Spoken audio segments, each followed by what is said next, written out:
Where I am from is from a small town called Dayton, Ohio. I ended up coming here because my mother was terminally ill with stage 4 leiomyosarcoma cancer, and I came here to care for her.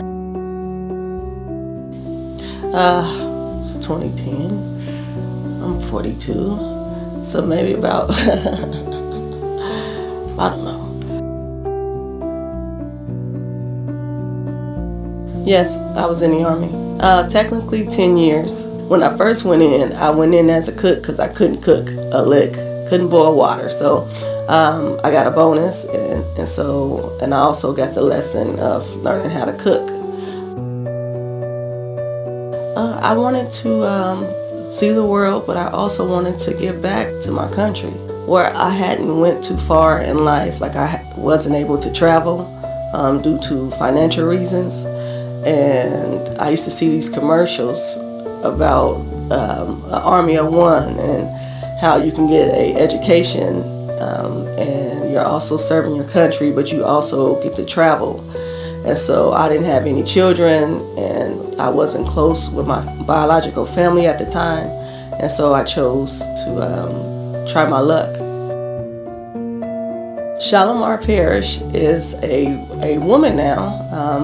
But my story started when it came to foster care. It started at the age of 12. Before the age of 12, I was living with my maternal grandmother, who also passed of cancer. And the reason being is because my mother was addicted to drugs real bad, and she couldn't support us at the time. And so my grandmother stepped in, and after my grandmother passed, due to my grieving, I was real angry, and so my family couldn't handle that, and so they chose to send me away to a group home. At the time it was horrible. I had lost my grandmother, the only real mom that I knew. I had was not in communication with my mother. I was not in communication with my biological family. They ended up sending me like 45 miles away from home, and I had never even heard of that town. It's a little small town called Springfield, Ohio. And they placed me in a home with 12 other girls who were like strangers to me in the beginning. I mean, we ended up bonding over time, but I was scared. I was hurt, I was angry. I was confused, and I was still grieving the loss of both of my mothers. The group home was horrible. It was not a family atmosphere. It was more so, it was like we were being punished for what our parents caused. So it was like no time could we ever have friends come and hang out. If we did go out and we walked to a park, we had to be right back within an hour and sign back in and then go back to the park. The food, the refrigerator and stuff, like most people could walk straight in the kitchen. We could not. It was padlocked. And we only could eat or have a drink at certain scheduled times. And so that's no good for anybody. Oh, well, it was only one that was younger than me, and she was 11. And then from there, it ranges from 12 to 18. I was there a little over a year. It was times that I would run away, but they would bring me right back. Yeah, they would come find me. I tried though. Well, I ended up moving back to Dayton, Ohio, to another group home that was supposed to have been better than that one, and it was not. They had one house lady, which was different from the other one because they were what you call staff members there. They only stayed 8 hours a day versus her, she was 24 hours, 7 days a week, and it was like living with mommy dears. So my caseworker agreed that it was like living with mommy dearest, and so she ended up finding me a loving home. The second group home, maybe like 30, 40 days. I couldn't take it there. Yes. Or I told my caseworker I would rather die than to keep being put in these situations where I'm being placed with people who does not have the passion that they're supposed to have for children like myself at the time. So I told her I would rather die than to stay there. And she agreed that it was time for me to go. When I'm talking to adults that are in a position possibly to help foster children, then what I would share with you is that is our duty to take care of the fatherless and the motherless child. Donate a hour or two of your time just to let them know that there is someone out there that has not forgotten about them and that does care to even hear them out. I mean, if you could do something like that, that's far more beneficial to them than it would be for you not to show up and show concern. Foster care is when a child is without their biological family. They are wards of what they call the state, meaning that Uncle Sam takes care of them. A group home is just a building that house more kids than what a foster parent is allowed to house. Like a foster parent, I think, could only house like maybe 4 to 5 kids in their home. A group home, you can range anywhere from 6 on up, just depending on how big the building is. For me, it was group home first because at the time I was real angry. A lot of people don't recognize that when someone passes in a family, how children really feel. They don't understand that children are grieving as well. And so, and when they're grieving that young, they don't know how to really control their emotions. And so with that being said, because I was so angry, it was a far difference from the Shalamar that I used to be. And so they thought that I needed more extensive care. And so that's why I went to a group home. But the ideal is for most children to go into a foster care setting, which is more of a family setting. I was placed with a older woman. She was like in her 70s, and all her children were grown, and she was more like a mother/grandmother figure. She was getting up, cooking breakfast in the morning, something that I was not used to in a long time. There would be lunch, there would be dinner, and there would be sit downs where we'll just, as a family, sit down and watch a show or talk. It was more of the environment that I was used to when my grandmother was living. Yes, it was several teenage girls. That's all she took in at the time, and some of them was in and out. You know, I stayed the longest, even though in her mind I was the worst. But she said it was always something about me that kept her hanging on to me. About 3 years.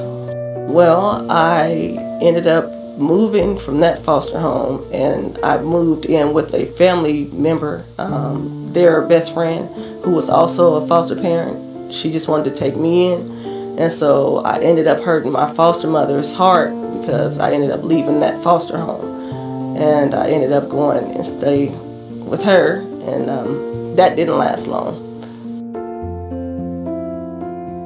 Yeah, it was my choice. I thought that it would be better for me because she didn't have any children at all, and so it would have just been me, you know, being the only child. And not only that, I already knew her. She watched me grow up. I wasn't there very long because she couldn't control me. She basically let me do any and everything, and I ended up getting pregnant at the age of 16, and she didn't want me to be pregnant by the guy that I was pregnant by.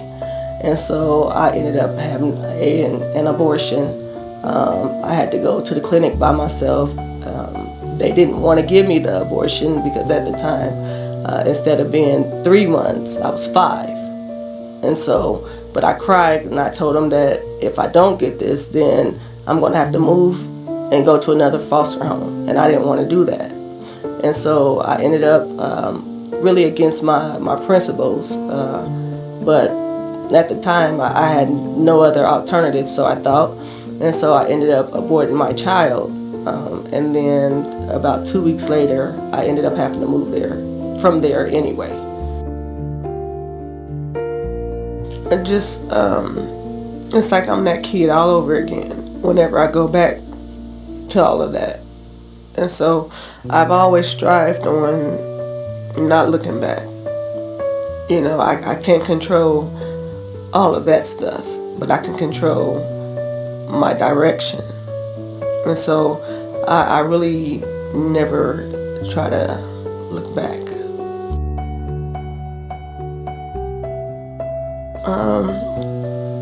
I ended up going to another foster home in Dayton as well. And this lady lived in a huge house, and she only had one biological daughter, but she also had another foster daughter that I knew just from the foster care circuit. And at the time, she had her first child. I was the oldest there, and so they kind of like looked up to me. And when I first moved there, I didn't have a bed. And so she told my caseworker that she was in the process of getting me a bed. And I was okay with sleeping on the floor a few nights, but that ended up lasting months and months of me not having a bed. And so, she constantly stayed gone because she was kind of young. So she constantly stayed gone, and we had to fend for ourselves. So here it is, it's 3 young ladies in a home who barely know how to cook. And sometimes there will be no food. I mean, to the point to where we had to call the caseworker. And the caseworker brought us out granola bars, breakfast granola bars. And so what I did was, I got tired of them crying to me, and I got tired of trying to hustle up or steal to feed us. And so I went to Children's Services and asked to speak to the director over Children's Services. And they were wondering, who is this kid, you know? And I was demanding to speak to her, and she didn't want to speak. And so then what I did was I went to the Dayton Daily News, and I told them that I had a story that I wanted to share about the opposite side of good foster homes. And I wanted to at least show them that, hey, sometimes just giving a biological parent support is sometimes better than taking the kid from that home and putting them in an even worse environment.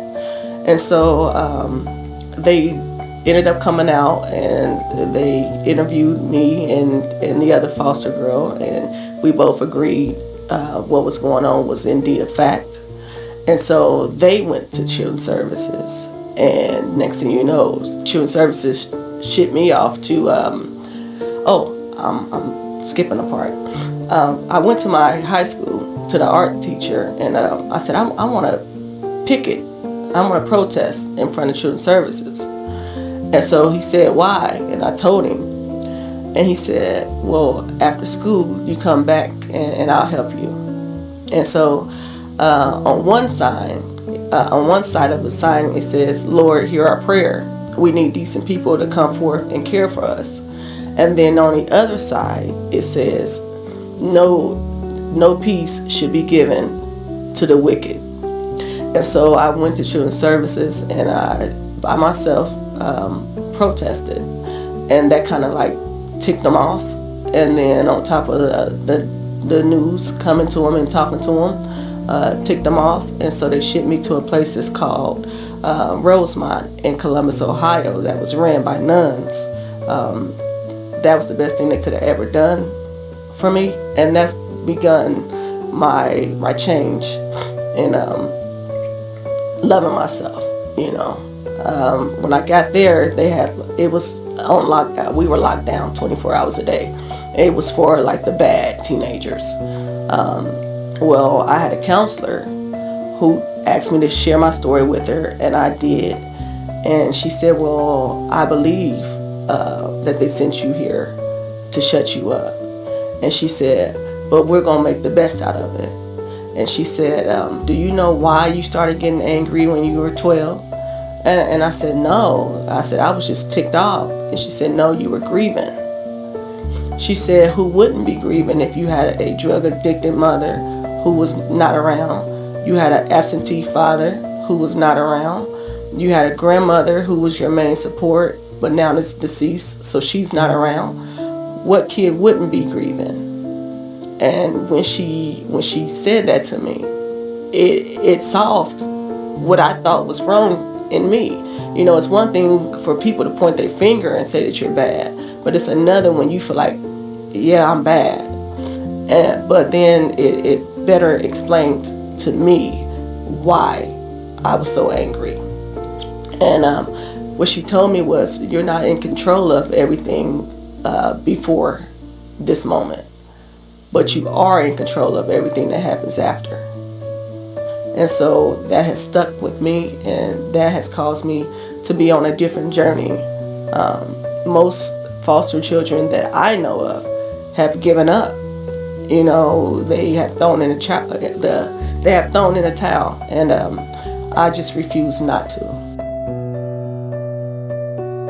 Well, I stayed in Rosemont for a while, and I ended up being a model student there. They actually helped me to catch up in school, so they skipped me from the 7th to the 9th grade. And the nuns took a liking to me, so I'm pretty certain they're probably still praying for me to this day. But they took a liking to me, and they wanted me to be in their advanced group home. And when I tell you, that's the ideal group home. If ever I would like to model my group homes after a group home, it would be theirs. When I got over there, they taught me how to budget. They taught me the importance of having a job. They taught me the importance of good credit. They allowed me to sign out and stay gone 5 hours, and just call every now and then to let them know that I was safe. Yeah, they trusted me, and I trusted them. They allowed me to get a job, and so I started working just as soon as I moved over there. And so what they would tell me is, hey, you can do whatever you want to do with your money, but you're 16. In 2 years, you will be considered an adult. Don't you want to have money saved up? Don't you want to give yourself a fighting chance before we let you go? And I said, yeah, I do. And so they said, so what are you willing to do? So I said, well, I'm willing to give each pay half of that pay for you guys to put up for me.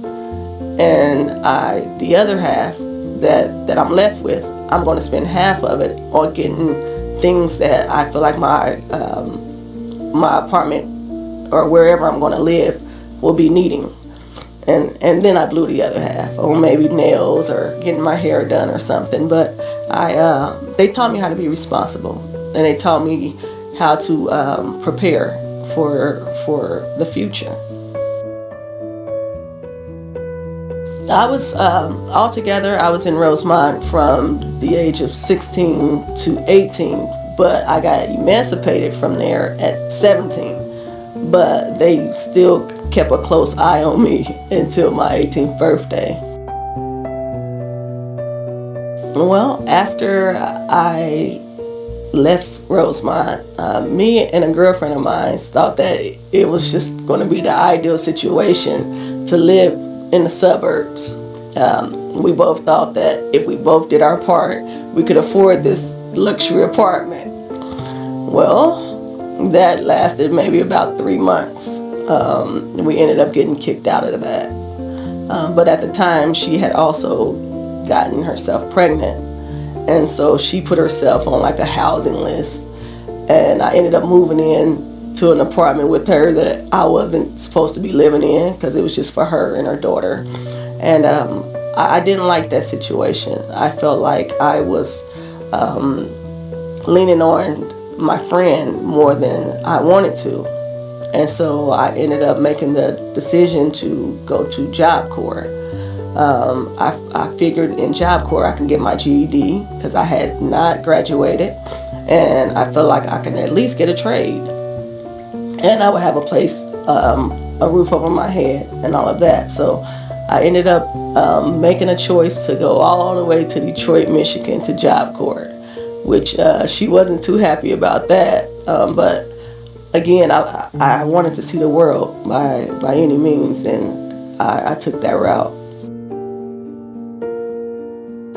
So Job Corps was an ideal situation for me, because it was like you're still an adult, but they pay you to do right by yourself. Like, they pay you to get an education. They pay you to get a trade. And then they reward you later on if you stay the course, and they'll pay you again, just because you completed what is necessary for you to even have a fighting chance in this world. To me, it's a win-win situation, but I blew it. But I blew it after I got my GED, which I had to study hard for it.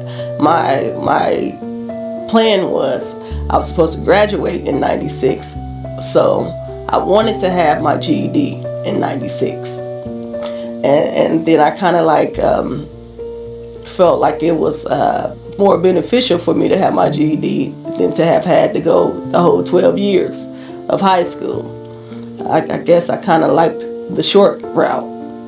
So I ended up getting my GED, but I did not complete my nurse's aid course. And the reason why I didn't is because me and a girl was arguing over a guy, and they threw us both out. And so back to my friend's house I went for a little bit. When I went back to my friend's house this time, I felt like I was a failure. Even though I had that paper in my hand that told me that I was not, I still felt like I was a failure. I found myself going into like a deep depression, and I think that was like my first time ever saying, no, I need to learn who this God is that everybody talks about, especially the nuns, And so I found myself praying more than I had ever when I went back and stayed with her. Well, you would think that it would have had me on the straight and narrow course, but instead I took a more familiar path that I seen my mother go down. I started hanging out with friends that were not friends of mine at all. They weren't even friends to their own selves. So they were introducing me to drugs, and I'm talking about very hard drugs, and alcohol. And they were also introducing me to the lifestyle of prostitution. It wasn't like being a streetwalker, but we did have a madam. And now that I look back on life, she should be in jail because it was sex trafficking. And so at the time, it was beneficial because it gave us food, and it kept the shelter over our head. And so I did it. But I did it for like 6 months, and then I saved up enough money, and then I went and got my own place. It was a 1-bedroom, but it had security locks and a swimming pool, so I thought that I was living a life. Yeah, and it had a bed and no furniture though. It took me like 7 months to get my furniture. I had to wait for my income taxes because I ended up getting a job. And I ended up getting, believe it or not, I failed at being a nurse's aide in Job Corps, but I ended up passing the course when I came back home. I did a 2-week course, and I passed, and so I ended up being a nurse's aide anyway. And so I would save half my money, I would save half my money, and then I would pay my bills, and then whatever I had left over, that's what I blew, and I blew it often. And so that lasted for a while, but then I ended up allowing my mother, the woman who didn't come from me, I ended up allowing her and her husband to move in my 1-bedroom apartment, and I looked out for them for a while, and I found myself falling back into that deep depression. And so I knew that I wanted some way out, and I kept seeing these Army of One commercials, and I went and tried to take the ASVAB test one time, failed it, went back, failed it again. And one day I'm at work and I'm on my lunch break, and just like lifting the older people and seeing them die after you had bonded with them, it took a toll on me. I'm talking about mentally and physically. And so on my lunch break, I'm sitting out in my little car, because I had bought me a little Escort. So I'm sitting out in my car and I'm crying, and I'm asking God to please help me. Like, I can't do this no more. And so, believe it or not, a thought came, call the Army recruiting office. And so I called them, and they told me to come after work. And when I went this time, I passed. And I passed and got a nice little score. Not as high as I should have gotten, but good enough to get in. And then they wanted me to take the post test the same night. And so I went and took the post test and passed that as well. And they told me, Shalamar, you got 2 weeks, and then you're leaving. And so I had to leave. My first duty station was in South Carolina. It's called Fort Jackson. When I went, I thought I sold my soul to the devil. Yeah, they were horrible. I understand it now, but at the time, like, I thought that I really sold my soul to the devil because they were so mean. Everybody was mean around us. There was no room for compassion at that time, you know, and they had us doing exercises that I had never done in my life, and they hurt real bad. So I really thought that I had made the wrong decision up until I graduated basic training. Did I understand? They rode me kind of hard because I had the attitude and all of that, so they rode me harder than they did some of the other soldiers. So after I had graduated basic training, I was the only one that didn't have any family show up. And so my mean drill sergeants, and it was like 5 of them, they sat me down and was telling me how proud they were of me. And they explained to me the reason why they were so hard. You know, it was to treat me like the people would treat me if ever I was to have gone to war. They're not going to be sympathetic. They're not going to have compassion. And so they wanted to see that I still had integrity, and I still had courage, and I still had the determination, even when I'm being pressed with anger or meanness. And so they all gave me a standing ovation and let me sneak off post, which was really against the law. It made me feel good. It made me feel good because I thought they hated me. I really did, but they were very, very proud of me. And so from there, I went to AIT and became a cook. Oh, there was something I forgot to tell you too. When my mother and her husband moved in with me in that one-bedroom apartment, well, you can imagine that it got real tight real quick.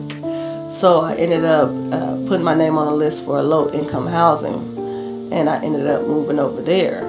And so I was not like the typical teenage young girl there. I wouldn't even have company come to the house, mainly because I was embarrassed.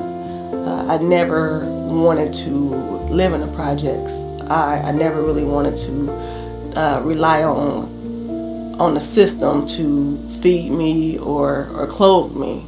I felt like I was able-bodied, and that and I have never been a lazy person, so I kind of didn't want anybody to even know that I was there.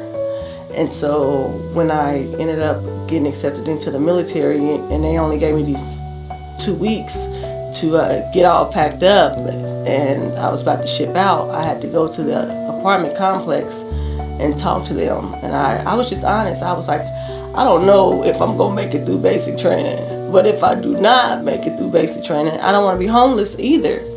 And so they said because I was even trying to take the initiative, that they would do all they could in their power to make certain that I keep my apartment and no one breaks in it. And they actually kept that promise. When I got back, everything was still in the same place that I left it in, and they ended up paying my rent for me. And the job that I had wanted me to go, even though they felt like they were losing a valuable employee. Those were their words, not mine. They ended up keeping my car that I had because I couldn't take my vehicle with me. And so they kept it in their garage until I was able to get back home. So during my duty in basic training, I ended up meeting a sergeant. He was actually my sergeant, and we were not supposed to even be liking each other. It's called fraternization. But we were so interested in one another that he put in to move to a different unit so we wouldn't be breaking the law. And so he actually had custody of his son, and he had been in the service since he was like 17, 18, and at the time he was like 25. And so I commended that, even though I was not used to a working type guy. I was actually fond of drug dealers coming up, the street guy, and it's because of my environment.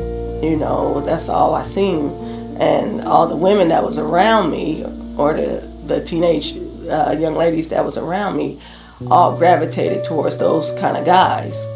So why shouldn't I have one or two? And so when I met that guy, he showed me a different caliber of man. And so I ended up falling in love with him, and we ended up getting married. And the marriage was good, but it was based upon a lie. I later found out that he was actually bisexual. And though I don't have anything against that, I have a issue with deceit. And so I tried to make it work, but it takes two. I wanted to go to counseling. He did not. And I can understand why he didn't. He was afraid that maybe the counselor would go against policy and tell that he indeed broke one of the cardinal rules in the service, which is he committed adultery. And then at the time, they had an issue with male and male being together. And so he just didn't want to take the risk. And I didn't want him to take the risk. And so I made the decision to file for divorce, which is one of the hardest things that I ever done, because I always felt like when you get married, it's supposed to be forever. It's supposed to be for life, and I wrestled with that a lot, and I just couldn't stay, and so I ended up leaving the military, and I ended up going back home.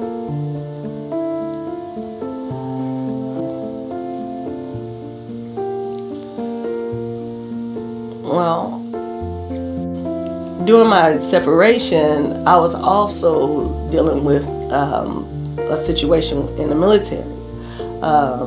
Some things had happened in the military, and I had gotten very, very sick. I had migraines so bad I could barely hear myself think, or I didn't want to hear nobody's voice. I didn't want to hear a telephone ringing, anything. Everything just hurt my head. And on top of that, I later found out that I was suffering from what you call anxiety disorder. And so with that being said, you add the factor that you just found out that your husband, the love of your life, is bisexual, and you could just imagine I lost my mind. Like I really lost my mind. And so I have a aunt who flew all the way out to Colorado to get me. And she brought me home to Dayton, Ohio. And I hadn't been home to Dayton, Ohio in years. But because I was so messed up, she felt compelled to come and get her niece. And so when she came and got me, she nursed me back. And I'm forever grateful to you, lady. You know who you are. She nursed me back to health. And when she did that, it made me start writing. I used to write. I can remember writing like as early as 5. I would write short stories and poems and plays. But when I was going through all that I was, I guess I had what you call writer's block.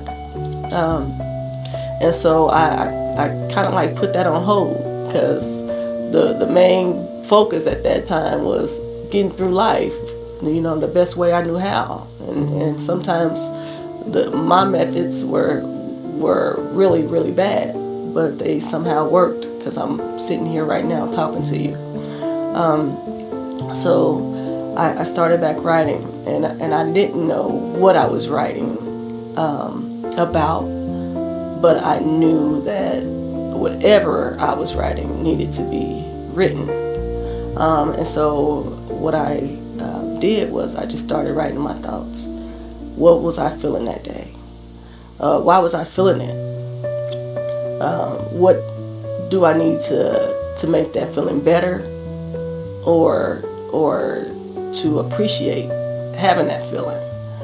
And so I compiled all of those things, all of those thoughts into, hey, something is supposed to be said right now. And what is all of these thoughts that I've been having, what are they trying to get me to see? And when I sat down and read over everything that I had written, and I'm talking about a notebook full of my thoughts, it showed me that I needed to make sense of my journey, how I got there, and what I could do to make it better. And that's what started me on the journey of creating Leading Lady. Leading Lady was inspired by the life that I had with my mother. I looked at all the times that I did not want to make the same choices in picking a mate, a partner that she had, only to have done the exact same thing. I looked at all the drugs that I never wanted to try, but ended up doing the same thing that she had done. I looked at all the things that I never wanted to do, because my mother did them first, and I tried my best to go to the opposite direction, but managed to end up on the same road that she was on. So what I looked at was, hey, it's a lot of people who have said, hey, I don't want to be nothing like my father. I don't want to be nothing like my mother. But then they end up becoming just like them in a lot of ways. And sometimes they find out that's not such a bad thing. And so I wanted to reach readers and show them, hey, I'm just like you. You know, you didn't want to be like her. I didn't want to be like her. You know, or you didn't want to be like your father. I didn't want to be like my father either. But truth is, I'm just like them both. It's just what I do with those decisions after I make them that is the difference. And so I just really wanted to give people a glimpse into that life, but I also wanted to share with them a glimpse into foster children's lives and how I don't want to say the sins, or let me just say the bad choices of the parents sometimes are a hindrance to the child. And so I just basically just wanted to give people a different perspective than what many people are believing. Believe it or not, yes. Since I was young, I always knew that God was going to use me somehow, and I was never like really shy to tell my feelings beforehand. I'm actually shyer now than I was when I was younger. I guess when you're younger, you're more courageous, right? But I always knew that I wanted to reach a lot of people, and so I felt like the best way to do that, because I don't have no other talents. I can't sing, I can't dance. You know, I felt like maybe if I'm silent, but my hands speak for me, that would be more of an impact to the world. So yeah, in a way, I kind of figured if I stayed the course, I would be published.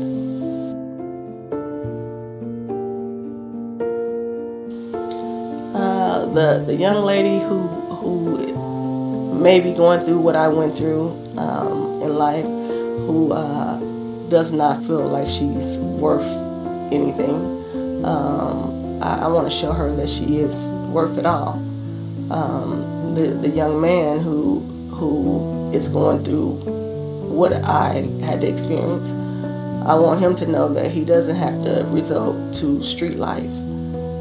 It's better on the straight and narrow. I want to help the less fortunate see that even though you're going through hard times now, doesn't mean that it's going to always be that way. So don't give up.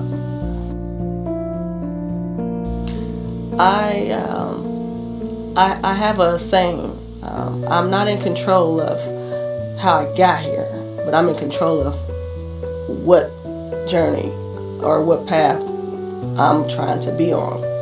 And so what I did was I didn't lose sight of that. Yeah, you are going through a lot at the time, but you still got to keep your eye on the prize. Don't give up on yourself, even when other people may make you feel like they did. Don't you give up on yourself. A great one. I wouldn't be here at all if it wasn't for him. The creator of all things, heaven, earth, you, me, the creator of it all.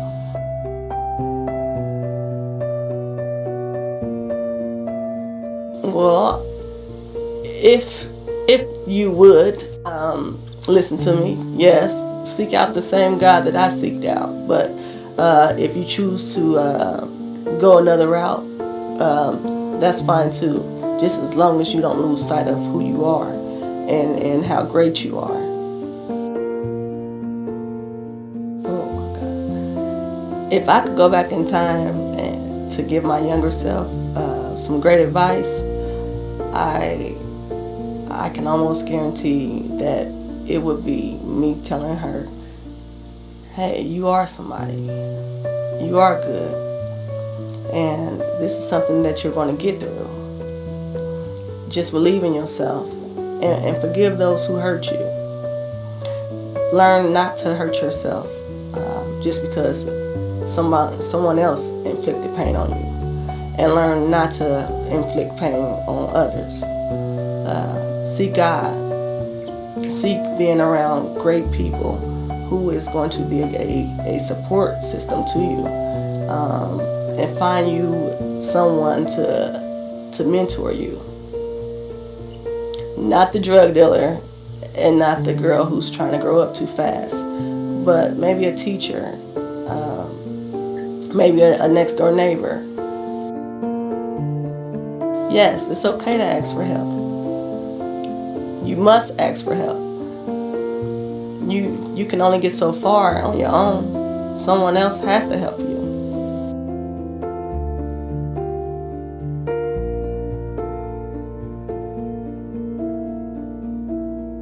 What I would say to the nuns, if I ever get to see at least one of them, I love y'all so much. And thank you so much for praying for me and believing in me and encouraging me and just thanks. I truly appreciate it. I wanted to tell my story to hopefully reach as many people's lives as I possibly can. But I would be okay if I could just reach one person's life. I want people not to give up. Don't give up on themselves. Don't lose sight of the real goal and the real mission for you being here. You're here to serve a purpose, and don't give up on yourself before you even know what your purpose is in life. What's next for me? Hopefully, God willing,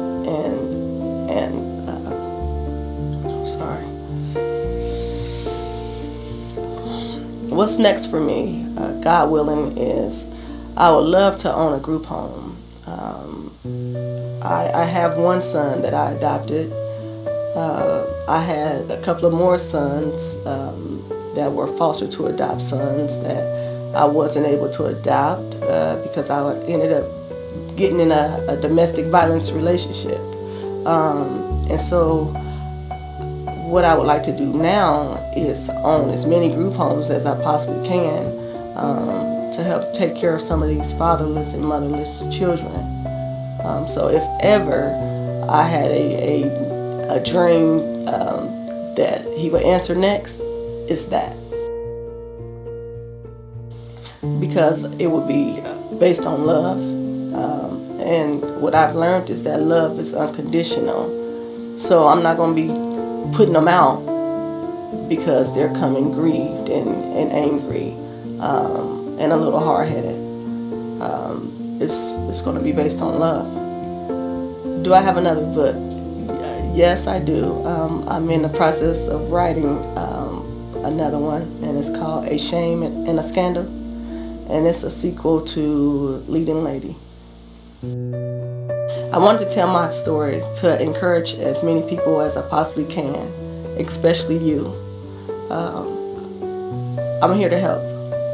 We all need help. I still need help. And I'm here to help you if at all possible.